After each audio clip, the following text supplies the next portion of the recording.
We've made it. We're going to talk about Haunting Grounds. Gorgeous! We're back to the survival horror. One of the things that kind of held this back a lot was that people, when they reviewed it, really compared it to Clock Tower 3. Not just Clock Tower in general. Generally, Clock Tower 3. Blonde woman and dog explore creepy mansion place. It kind of keeps getting compared in its obscurity to Rule of Rose. The reviews for Haunting Grounds were mixed.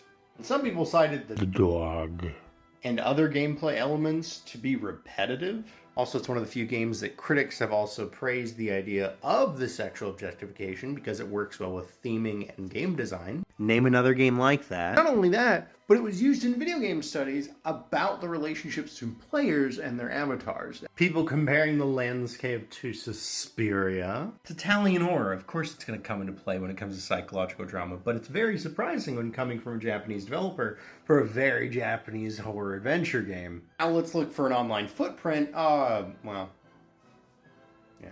It's kind of like the Rule of Rose thing, is that Rule of Rose did get a big boost from an online footprint. An hour and a half, you got Sphere Hunter, you got Pro Jared, some other fourth guy. We almost got a re-release of this game in 2012 until they just decided that it only went to Japan. I also want to tack on that Fiona became a costume choice for Cammy in Street Fighter V. Fiona and Huey also making appearances in Tatsunoko vs. Capcom. Yeah, SNK vs. Capcom, the card battlers, sure, but still.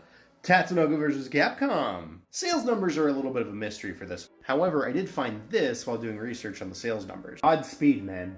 A fresh new obscurity meter right out the gate. Well, Haunting Grounds as a survival horror is one of those things that we just kind of look...